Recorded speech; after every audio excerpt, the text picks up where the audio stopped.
Hey guys, this is Ian back with another video, and today I am going to review this Zerest Audio Kagami. And this is a Singapore made IEM, is made in Singapore, and they are kind enough to send me one of their units for review. Okay, so I'm going to review this. By the way, whatever I say here in this video is my own opinion. They have not watched this video before, and it's not scripted, and they'll be watching this video at the same time as you guys are. Okay, so this is the Kagami, and it's retailing for $60 US. It's a single dynamic driver, pretty standard stuff. You know, this reminds me of the shape of the BL03, but trust me, this is very different from the BL03.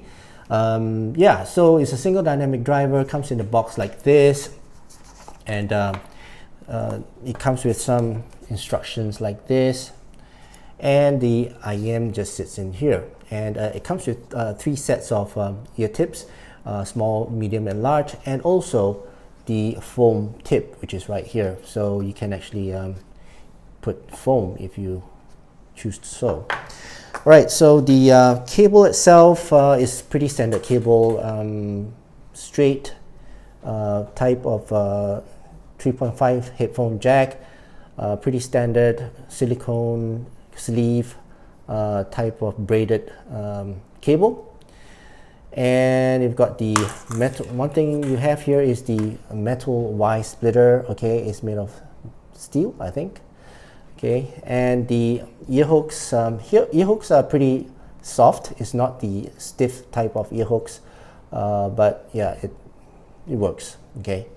And the connectors, MMCX, so this is a little bit different. This is my only MMCX connector IEM, so yeah, I don't have much other cable.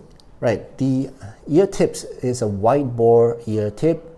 As you can see, it's pretty wide bore, and you can expect a lot of treble coming through to this ear tip, right? And the shell itself is chrome. I think it's electroplated, not too sure, and it's plastic. On the inside, it's plastic as well. So this is the black version. They come in different colors. I think this is the teal one. It comes in different colors. You've got the blue, the black, the teal. I think it's the red as well. I'm not too sure, but they have a few colors on their website. And yeah, so but the front faceplate is all chrome, and it looks like a shape of a kidney. Okay, so connector on the top. The nozzle itself is made of part of the shell itself also is made of plastic, and it's got quite an angle to it. Now, how do they fit? All right, so this is one of my issues. It's really difficult to get a fit from this pair of IEMs. So I can't get a good seal out of this IEM. As you can see, okay, it goes in, but after a while it gets dislodged. You know, if I'm talking or I'm moving around, the IEM gets dislodged from my ear, and I lose that seal. And the moment I lose that seal, I get lousy quality sound. So getting a fit and getting a seal from these IEMs is a big issue for me. So, but if you have small ears and these IEMs can, you know, disappear in your ears, then it will get a good fit and a good seal. But once you get a good seal, they sound really good. All right, so let's talk about the sound. Overall sound stage, this is more like a U-shaped type of tuning. The bass is present, the treble is almost present, the mids is a little bit recessed. Okay, so that's the overall sound signature of this IEM. Now let's talk about the sub bass. Sub bass is rumbly. It's got good extension. It's got good texture as well. The tone and the timbre on the sub bass is really nice and warm and true. I would say it's quite too realistic for me. The mid bass is really good as well. It's thumpy, it's punchy, and it's got good extension. Though it does bleed into the mids a little bit, but it's got really good note weight and is heavy and punchy and warm. The mids is a little bit recessed in terms of the instruments like pianos and violins and flutes, trumpets. They are a little bit recessed, and you can feel that they are just behind the percussions, and they don't sound as forward and as present as I would want. So in terms of the instruments and the mids, they do sound a little bit behind the entire frequency itself. But that being said, they do sound warm. The note weight of it is pretty okay. The tone and the timbre of it is realistic. Okay, I would feel that the violins, they do sound very real. The pianos, they sound really real. So in terms of the tone and the timbre, they are almost correct. Okay, the treble is also, I wouldn't say very forward, and it's pretty okay. They are not sparkly, and at the same time they are not sibilant, and they are not shouty as well. The 8K region and the 5K region is pretty okay. It's really easy to listen to, and it's not fatiguing to listen to the treble on these IEMs.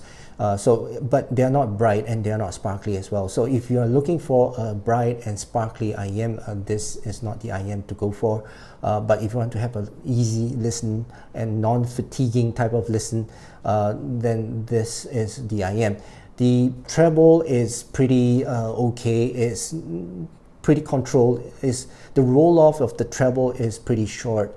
So you would expect some graininess and some shortness of the cymbal strikes, and in terms of the realism of it, is pretty okay. It's not a really correct type of tone and timbre to the treble, but I think in terms of the overall mix, I think the treble is pretty acceptable. Okay, now soundstage is really good on this. So in terms of what captured me to this IEM is the soundstage. They do have a really wide room type of soundstage, almost to a concert hall type of soundstage, and that's true to the fact that, you know, it has got a very deep soundstage, almost wide and to the top type of soundstage, and the vocals is almost to the back of my head, and the instruments and the percussions are in front, and not just in my face, is quite far in front. So the layering and the sound separation of the instruments, they are really good as well. Imaging is okay, right? Separation is good. It's just that the resolution of it is not as good. All right, so in terms of the sound separation, the layering, the sound stage is good, and I can, you know, identify where the positions are for the percussions, the vocals, and all the other instruments. It's just that it's not as resolving as, and the technicalities of these IEMs is not as good as I hoped, but you know, it's acceptable, right? So in terms of the imaging, you can tell slight separation of the sound, and you can tell where the instruments are, but it's just not that resolving, and the resolution of that sound is just that blur that I hear. But the soundstage is really good on these. So so in terms of resolution and imaging, I would say it's almost average. Is not a very resolving IEM. Okay, so these are my very quick thoughts of the Kagami. Okay, so this Kagami is retailing for $60 US. Do I think is worth it? I think it's okay. $60 US for that really good soundstage, I would think is good. And you know, if you're listening to mostly live performances and bands, these IEMs then can portray that live performance very well, thanks to its very good soundstage. But if you are listening to like heavy metal and pop songs, they're okay. I wouldn't say they are the best or the one that I would go for, but you still can, you know, put this in your bag and then listen to it when the time comes. But the thing that makes me not want to choose this or get this is the fit. So it doesn't fit my ear, and if it doesn't fit my ear, I won't get a good seal. But once I get that good seal, then I'll get good sound. They are not a bad sounding IEM, don't get me wrong. It's just that you need to get a good seal.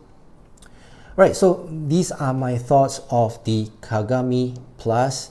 If you guys learned something from this video, do consider to subscribe to my channel and click on the bell so that you get notified of my future videos. And if you guys learned something from this video, do consider to give this video a thumbs up. Right, so that's it for this video. Thank you so much for watching, and I'll see you again in my next video. Cheers.